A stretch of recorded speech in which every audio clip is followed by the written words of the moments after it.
In the winter of 1943, a group of captured German airmen arrive at Victoria Station under police escort, expecting the harsh treatment they'd been warned about by Nazi propaganda. Instead, they encounter London's famously polite Bobbies, who address them with courteous please and thank you, while volunteers from the Women's Voluntary Service offer tea and biscuits at the station canteen. This unexpected display of British civility, maintaining dignity even toward enemies during the darkest days of the Blitz, leaves the prisoners questioning everything they'd been told about their captors, setting the stage for a profound clash between propaganda and humanity. The roar of the engines, already strained, fractured into a desperate whine as the starboard propeller coughed, sending a sickening shudder through the fuselage. Oberleutnant Klaus Richter, strapped tightly into his pilot's seat, fought against the violent buffet, his hands slick with sweat on the controls. The air around them was thick with the acrid smell of burnt oil and fear, a stench that clung to the metal and fabric, promising imminent destruction. Beneath them, the choppy, ink-black expanse of the English Channel stretched endlessly, a grim, hungry maw waiting to consume them. The turbulent waters offered no solace, only the cold, crushing embrace of the depths. "Report!" Klaus barked, his voice tight, barely audible above the shriek of dying metal and the whistling wind ripping through new, jagged holes in the fuselage. The aircraft was protesting, groaning like a wounded beast, each shudder a testament to its rapidly failing integrity. Feldwebel Hans Müller, the seasoned radio operator, fumbled with his equipment, his face a mask of grim resignation. He knew the signs. He'd seen too many aircraft brought down in similar fashion. "Starboard engine out, Herr Oberleutnant. Fuel lines ruptured on the port side. We are losing altitude rapidly. No response from command. We're alone." His words were clipped, devoid of the usual cynical edge that characterized his everyday interactions, replaced by a stark, almost palpable acceptance of their dire predicament. Every word was a hammer blow, driving home the inescapable truth of their isolation and vulnerability. Behind them, Gefreiter Otto Schmidt, the youngest of the crew, no more than a boy, whimpered softly, clutching his rifle like a lifeline. His face, pale and streaked with soot from the engine fire, was a mask of pure, unadulterated terror. Klaus could almost visualize the cheerful photographs Otto carried in his breast pocket. A pretty girl with braids, a small, idyllic village nestled by a winding river, all the simple, beautiful trappings of a life now hanging by a thread. All gone now, or so it seemed, in the freezing, violent expanse of the English night. "Brace for impact!" Klaus yelled, wrestling with the unresponsive stick, his muscles burning with the futile effort. He tried desperately to glide the stricken bomber towards anything that wasn't open water, some faint, distant shore that might offer a slim chance of survival. He knew, with a chilling certainty that permeated his very bones, that it was futile. The bomber was a heavy bird with a broken wing, plummeting relentlessly towards its watery grave. Hope was a fragile, fleeting thing, rapidly extinguished by the harsh reality of their mechanical failure. The propaganda films flashed through Klaus's mind with unnerving clarity, a montage of flickering images and booming narration, triumphant German soldiers, stern-faced and resolute, defiant prisoners resisting sadistic British interrogators, their will unbroken by enemy cruelty.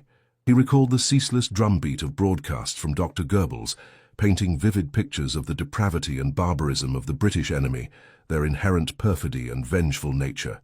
They had been taught to expect nothing less than cruelty, mockery, and possibly torture, a brutal end at the hands of an enemy devoid of honor. His training, drilled into him since his earliest days in the Hitler Youth, demanded he remain resolute, reveal nothing, die if necessary for the fatherland. He closed his eyes for a fraction of a second, picturing his family, his beloved Germany, then hardened his jaw with grim resolve. He would not break. He would die a soldier, upholding the ideals of the Reich. The impact was a jarring, bone-shattering crunch of metal against something surprisingly solid. Not the water, then. They had hit land. The fuselage screamed, tearing itself apart around them in a symphony of tortured metal.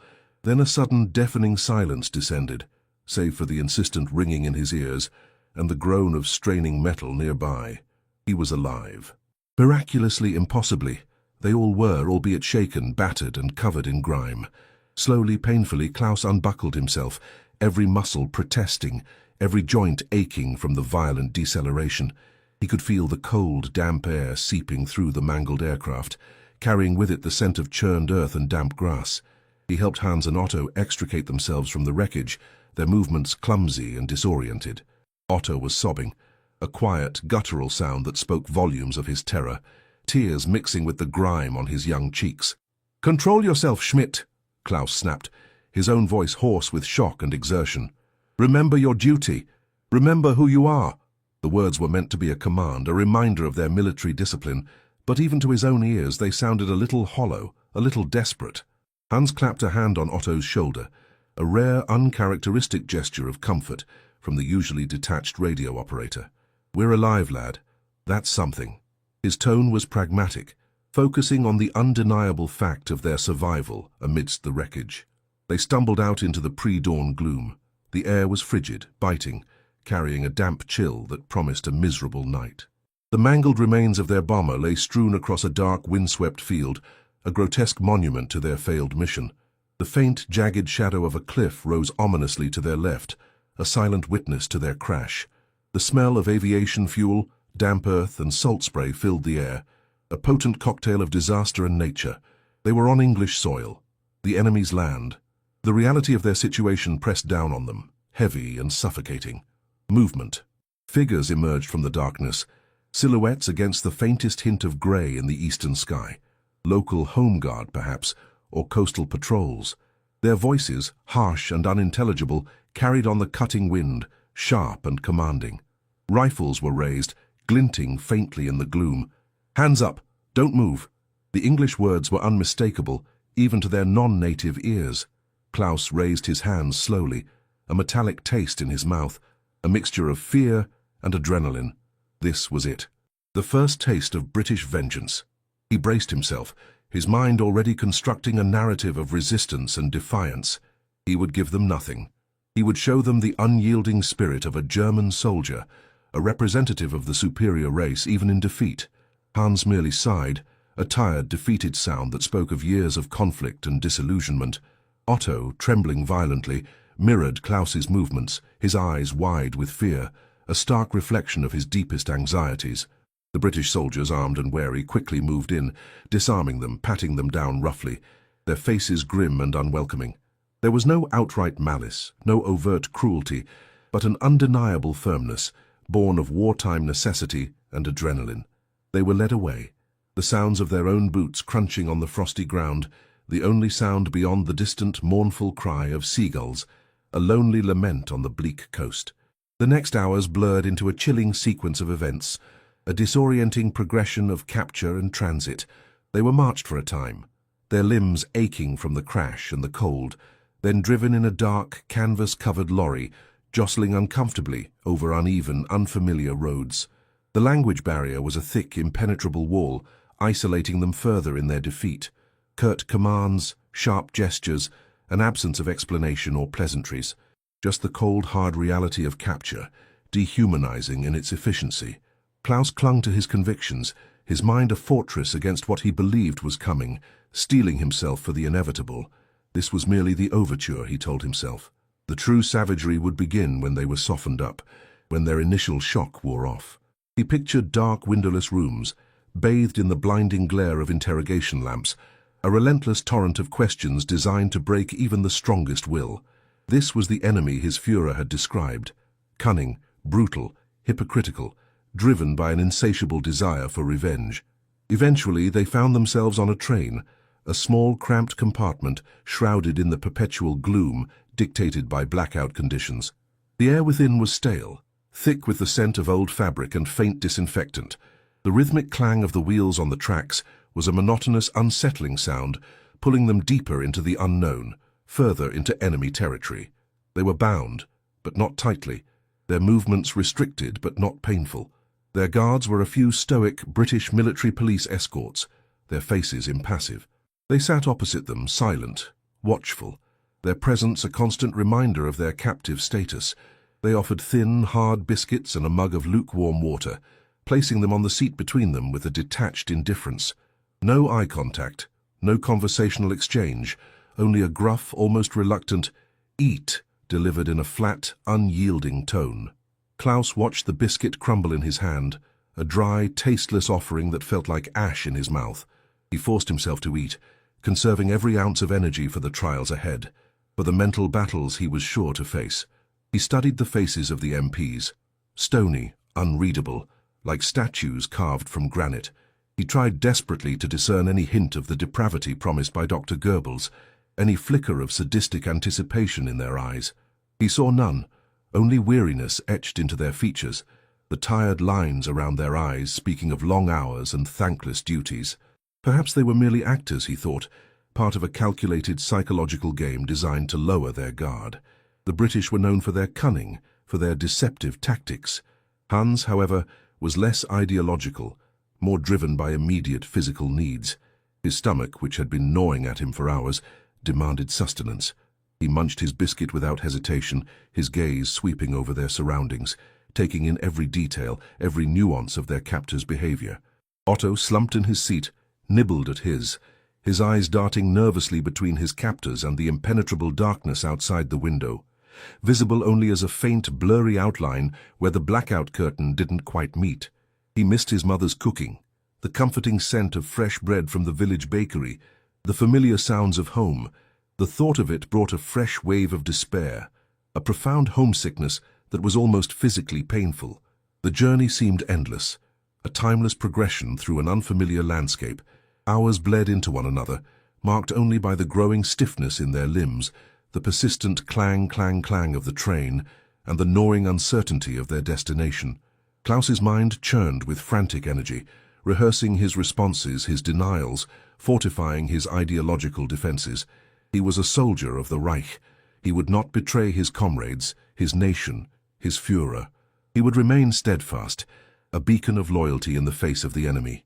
Suddenly, with a jarring lurch that pulled them from their weary stupor, the train began to slow, the brakes hissing loudly as friction gripped the wheels. A jolt, then another, as it pulled into what sounded like a large, echoing station. The darkness outside intensified momentarily, but then the muffled sounds of a distant, bustling crowd began to filter in through the thin walls of the carriage. London, the heart of the enemy's empire. Klaus's heart pounded a little faster, a drumbeat of apprehension in his chest. This was it, the next phase. He straightened his shoulders, squared his jaw, preparing himself mentally for the worst, for the confrontation that would surely follow. The carriage door slid open with a screech of rusted metal. A different set of uniforms stood outside. Not military police, but something else entirely. Dark blue with tall, distinctive dome-shaped helmets that seemed almost ceremonial. Civilians, perhaps. No, they were undeniably uniforms, official. They were flanked by the familiar MPs, a brief bridge between their previous captors and these new, enigmatic figures. "Right then, lads, this is us," one of the MPs said, his voice gruff but not unkind, signaling the end of their leg of the journey. "Follow me." They were led onto a platform, still dimly lit under the strict blackout regulations, but undeniably busy, a hive of activity even in the encroaching night. Soldiers in various uniforms, British Army, Royal Air Force, even some American GIs, hurried past, their heavy boots clanking on the pavement, their faces etched with weariness or anticipation. Civilians, men and women of all ages, clutched small suitcases and ration books, their faces tired but etched with an underlying determination, a quiet resilience that was surprising. The air hummed with the murmur of 1,000 conversations, the distant cry of a vendor hawking tea, the clatter of luggage trolleys rolling over worn cobblestones. This was not the bombed-out wasteland their propaganda had so consistently described. There were damaged buildings in the distance, yes, visible as jagged silhouettes against the faint glow of the city, stark reminders of the nightly raids, but the station itself was a vibrant, throbbing pulse of life, a defiant testament to endurance. The MPs formally transferred them to the new officers. Klaus watched the exchange, trying desperately to understand the rapid-fire English, catching only snippets of official-sounding jargon. "PC Jenkins, PC Riley, these are your new guests. Fresh off the Channel ferry, so to speak. Keep 'em out of trouble." The MP nodded towards the Germans, a dismissive gesture that conveyed their status. PC Arthur Jenkins, a burly man with a neatly trimmed mustache that spoke of meticulous grooming despite the war, straightened his uniform with an air of authority. PC Thomas Riley, younger, leaner, and perhaps a touch less weathered, stood beside him, equally composed, his gaze sharp, but not overtly hostile. They looked at the German airmen, their expressions neutral, professional, betraying neither hostility nor sympathy, just a quiet, assessing gaze. Then PC Jenkins spoke, his voice surprisingly mild, almost cordial, despite the circumstances. "Gentlemen, if you would follow me, please." He even offered a slight, almost imperceptible nod of his head, a gesture of quiet courtesy. The word please hung in the air, a foreign, disorienting sound in this context, a direct contradiction to everything Klaus had been conditioned to expect. Klaus exchanged a bewildered glance with Hans. Hans raised an eyebrow, a flicker of genuine surprise in his usually cynical eyes. Otto, overwhelmed by the sheer scale of the crowds, the cacophony of strange languages, and the sheer volume of humanity moving purposefully around them, stumbled slightly, his knees threatening to buckle. PC Riley, without a word, without breaking his professional demeanor, reached out a hand to steady him, a purely instinctive, non-threatening gesture of assistance. Otto flinched, startled by the unexpected touch, then looked up at the Bobby, a mix of fear and confusion in his wide eyes. This was not the snarling, vengeful enemy they had been promised. This was polite. This was confusing. They were led through the bustling station, a bewildering maze of human activity. They passed kiosks selling newspapers, emblazoned with grim headlines and rationed sweets wrapped in plain paper, past tired families huddled together on benches, seeking warmth and shelter, past soldiers on leave and nurses hurrying to their duties, their capes swirling around them. No one shouted at them, no one spat. A few curious glances, yes, some narrowed eyes filled with understandable resentment, but no overt hostility, no mob mentality. Klaus kept his head high, a last vestige of pride, but his mind was racing, trying to categorize this bewildering experience. Was this a tactic, a subtle form of psychological warfare? Lull them into a false sense of security before the real torment began? He couldn't reconcile it. PC Jenkins, moving with the practiced ease of a man navigating familiar territory, led them towards a section of the station that smelled faintly of strong tea and stale pastry. A makeshift canteen, clearly set up for the weary travelers and service personnel. Tables and chairs were packed tightly together, bustling with people seeking a moment of respite. A long, orderly line formed before a counter where women in neat uniforms, some bearing red crosses on their sleeves or aprons, served hot drinks and simple food. "We'll just have a moment here," PC Jenkins said, his voice still even, surprisingly devoid of any malice or judgment, as if offering a courtesy to anyone, regardless of their status. "You've had a long night, I imagine. A cup of tea might do you some good." His tone was matter-of-fact, almost solicitous. Klaus froze. "Tea? Biscuits?" He looked at Hans, who looked equally incredulous, a flicker of amusement and disbelief warring in his eyes. Otto's eyes, however, widened at the sight and smell of the canteen, his young face momentarily forgetting its fear. His stomach, which had been a hollow, aching pit for hours, gave a faint, almost embarrassing rumble, betraying his profound hunger. A kind-faced woman with soft grey hair pulled back neatly from her forehead, and a gentle maternal aura, wearing the functional uniform of the Women's Voluntary Service, WVS, approached them, a tray laden with mugs and a plate of food in her hands. Mrs. Eleanor Vance, her name tag read, sewn neatly onto her uniform. She smiled gently, a small, sympathetic crinkle appearing at the corners of her eyes, a genuine expression of human concern. "Are these our new arrivals, Arthur?" she asked PC Jenkins, her voice warm and melodious, imbued with an effortless kindness. "Poor lads, they look frozen to the bone. Long journey, I expect." She turned to the German airman, her smile unwavering, her gaze holding no judgment, only a quiet understanding. "Would you care for some tea? And perhaps a biscuit? They're not much, I'm afraid, just plain digestive biscuits, but they're hot, and they'll take the chill off." She extended the tray towards them, laden with chipped enamel mugs filled with steaming dark tea, and a plate of plain, unadorned digestive biscuits.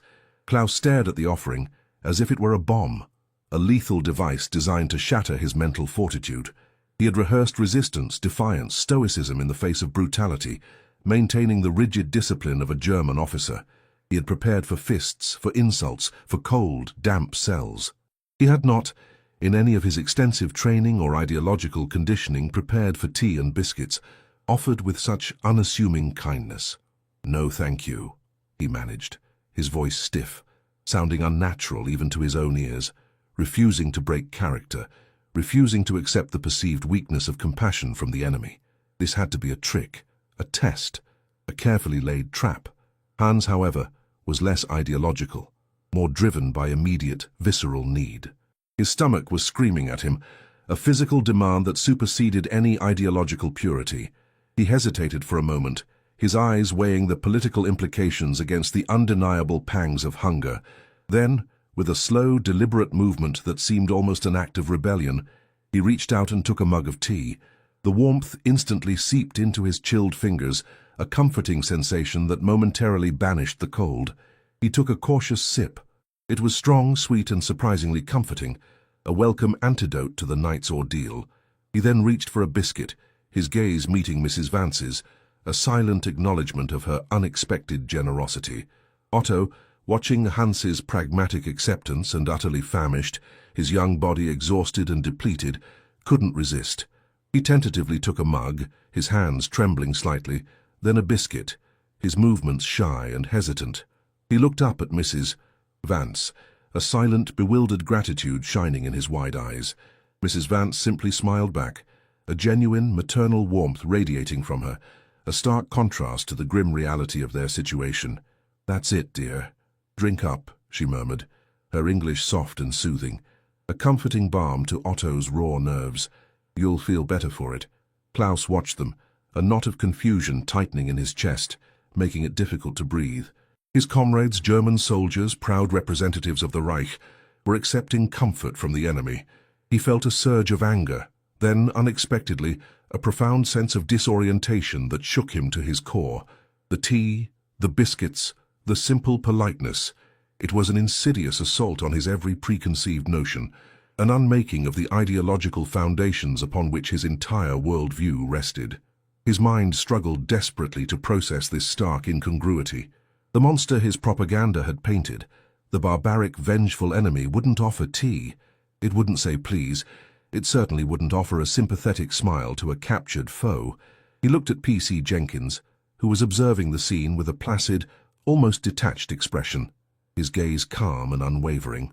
He looked at P.C. Riley, who was chatting quietly with another canteen volunteer, their conversation a low, unintelligible murmur.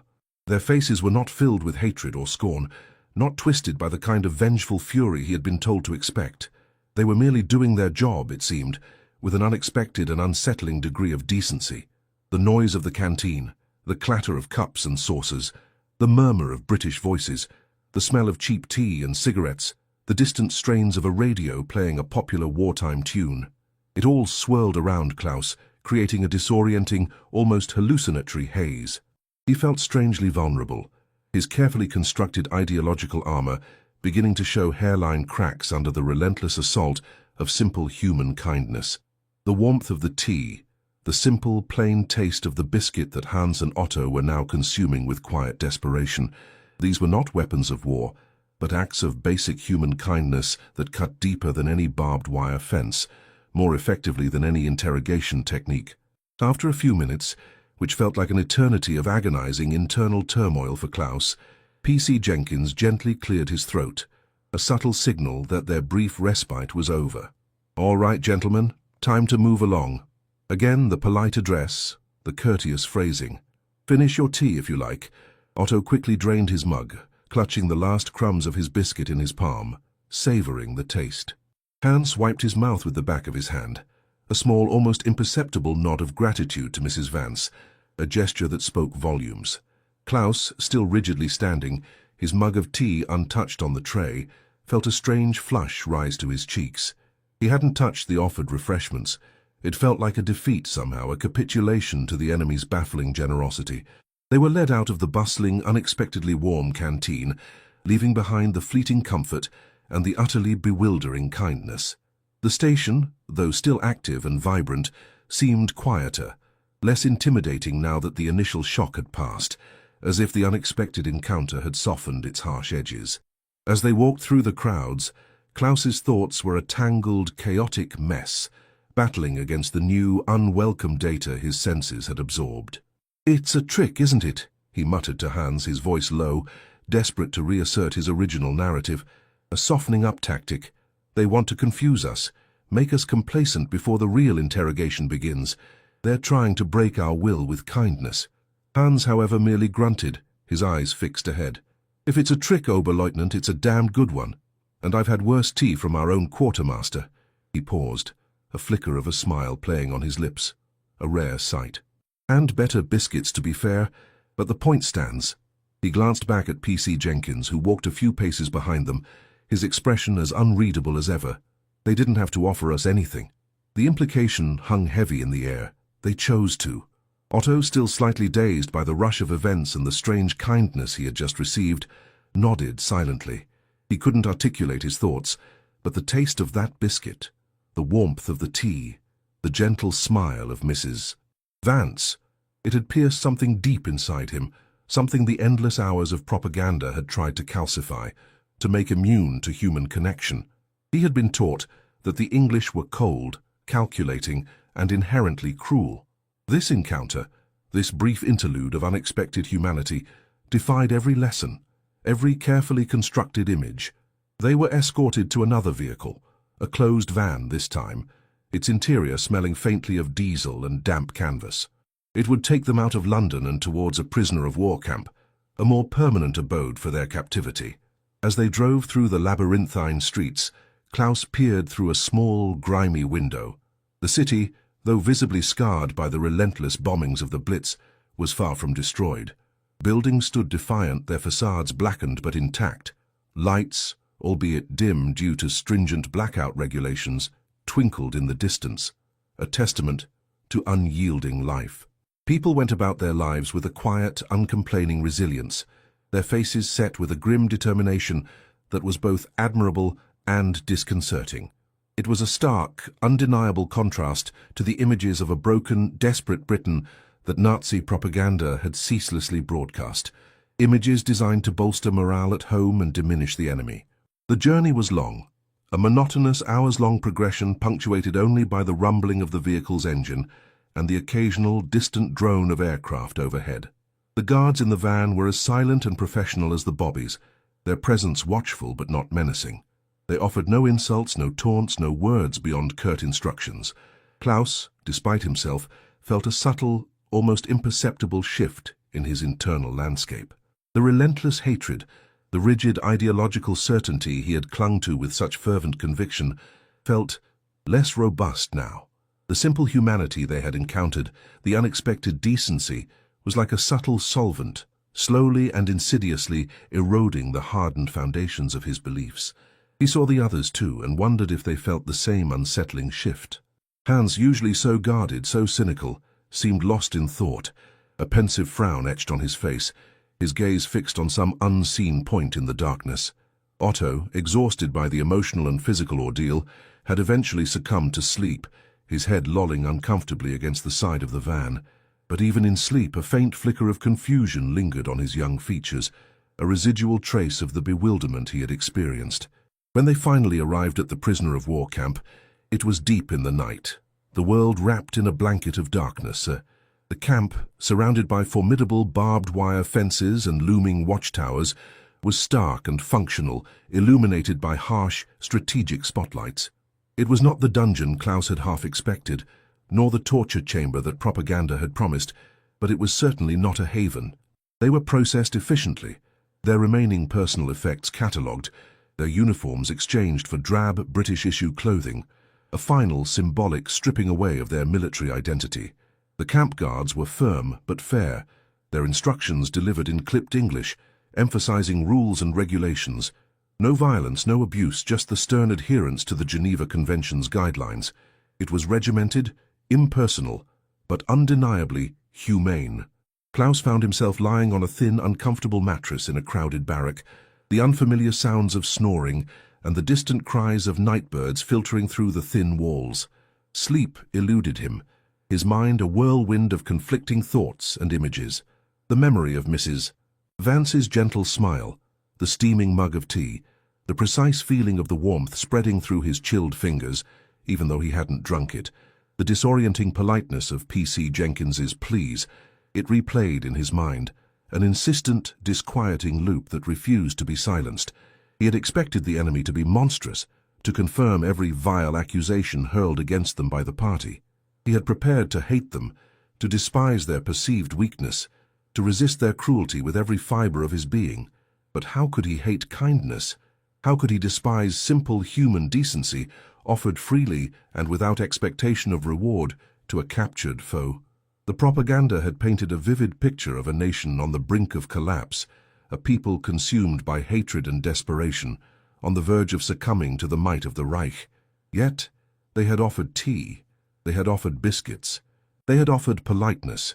It was a calculated strategy, he tried to tell himself, a sophisticated form of psychological warfare, a subtle manipulation. But even as the thought formed, articulated silently in the depths of his mind, it felt hollow, insufficient, unable to account for the sincerity he had perceived. There was a genuine, unforced quality to the kindness he had witnessed, a compassion that seemed to come from a place deeper than mere wartime strategy, deeper than any military objective. Klaus, the staunch ideologue, the dedicated officer, felt a profound tremor of doubt ripple through his carefully constructed worldview.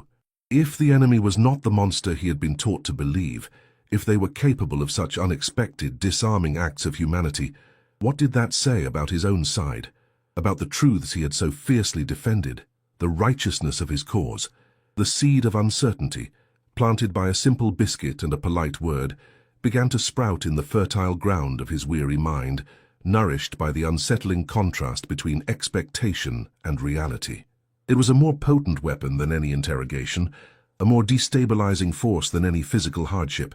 It was the crushing weight of an unexpected humanity, forcing him to re-evaluate his entire worldview, to question the very foundations of his beliefs.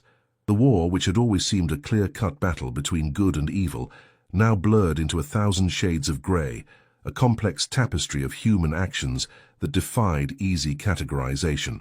And in that moment, under the cold foreign sky in the confines of a British POW camp, Klaus Richter found himself questioning not just the enemy, but himself, his beliefs, and the very fabric of the world he had fought for. The silence of the barrack was punctuated by the incessant clang of a memory, a simple, unsettling word, please. This small, unassuming word had become a powerful symbol, a crack in the formidable wall of his indoctrination, signifying that even in the darkest hours of war, humanity could persist, unexpectedly, defiantly, and profoundly. He drifted into a restless sleep, haunted not by nightmares of battle, but by the unsettling warmth of a teacup and the bewildering kindness of strangers. The sun, a pale, anemic disk, finally peered over the horizon, casting long, distorted shadows across the POW camp. Klaus, having finally drifted into a fitful sleep, awoke to the harsh clang of a bell signaling réveillé. The barrack, once a source of comfort for his comrades, now felt stifling, filled with the murmurs and coughs of men whose beliefs were, perhaps, as fractured as his own. The memories of Victoria Station and Mrs. Vance's gentle smile were stubbornly vivid, refusing to be dismissed as mere phantoms of a tired mind. Each clang of the bell, each rustle of a blanket, seemed to echo the unsettling kindness he had experienced. The initial days in the camp were a bewildering exercise in unsettling normality.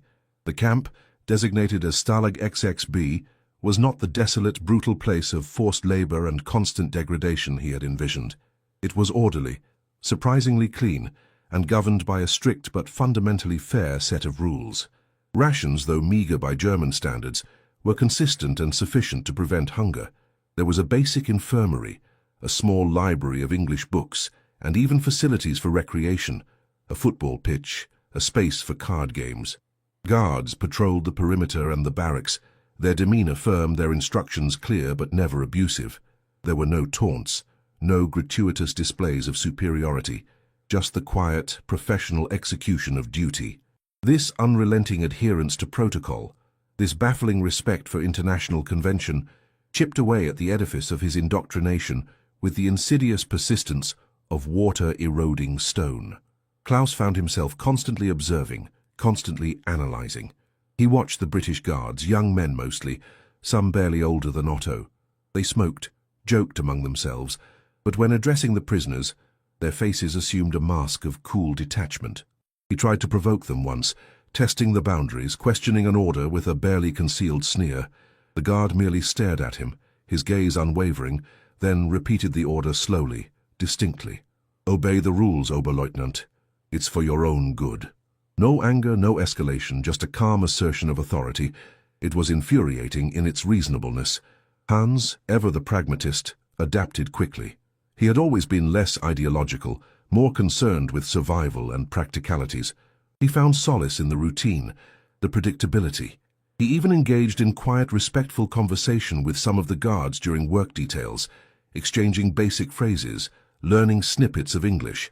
Klaus often caught him accepting a shared cigarette or a piece of hard candy, small gestures of human connection that would have been unthinkable just days before. "It's better than freezing to death in a ditch, Klaus," Hans would say, shrugging, when Klaus glowered at these displays of fraternization. "And the tea here is much better than what we got on the train."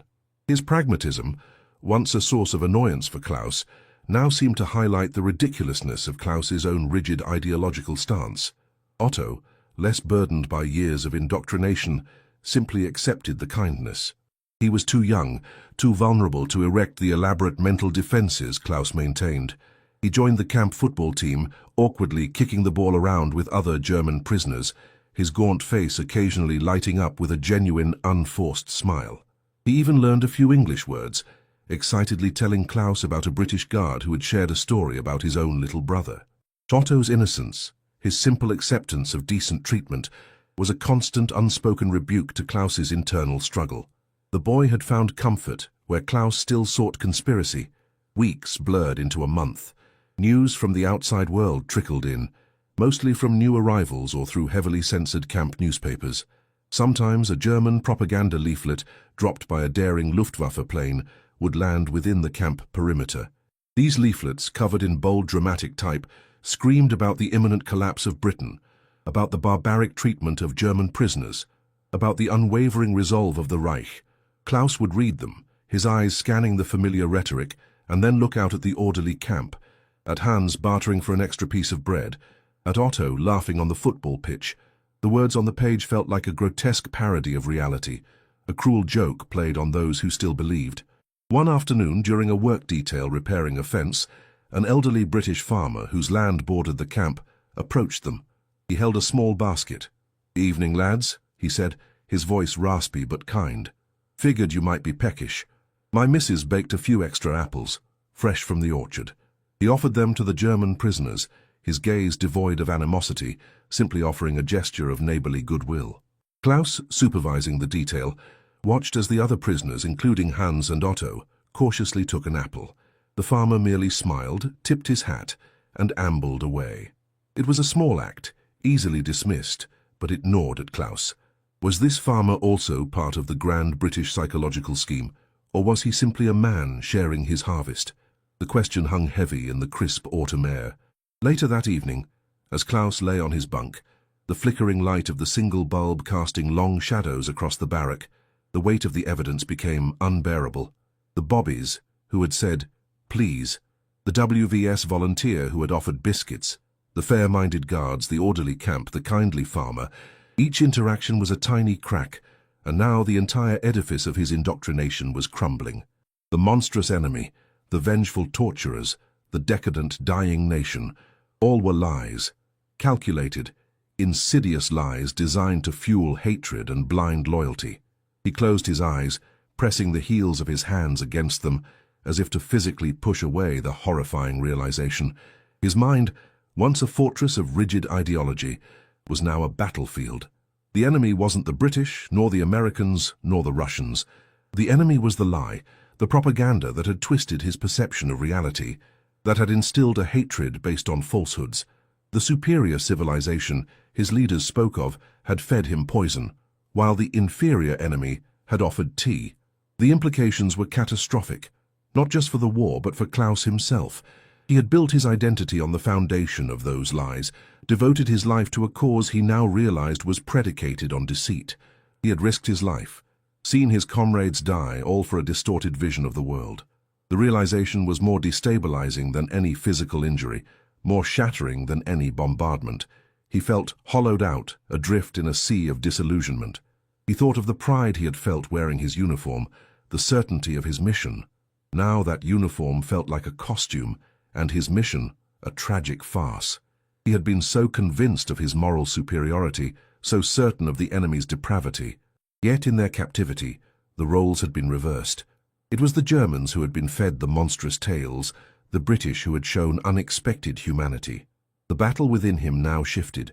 It was no longer a fight against the external enemy, but a desperate internal struggle against his own past beliefs. The loss of his enemy was the loss of a part of his identity, the unraveling of everything he had understood about himself and the world. He had dedicated his life to fighting a phantom, a caricature conjured by clever words and terrifying images. What did this mean for his future, for his loyalty?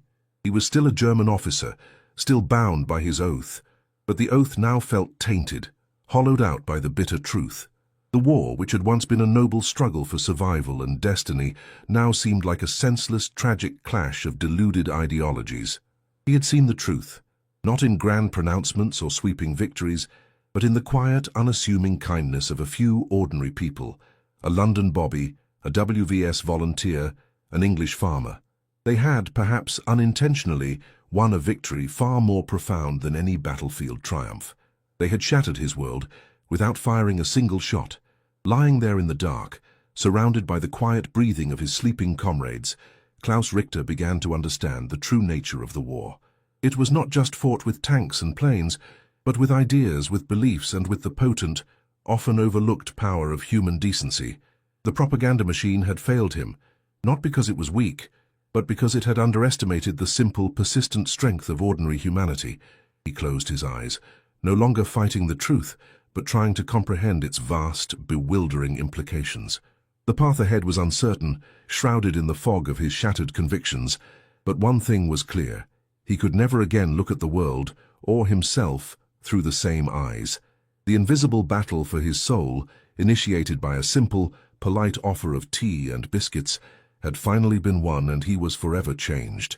If you found this story compelling, please consider liking this video and leaving a comment below sharing your thoughts on how unexpected kindness can change perspectives, even in the darkest of times. And if you haven't already, subscribe to our channel for more historical narratives and thought-provoking content. Your support helps us bring these forgotten stories to life.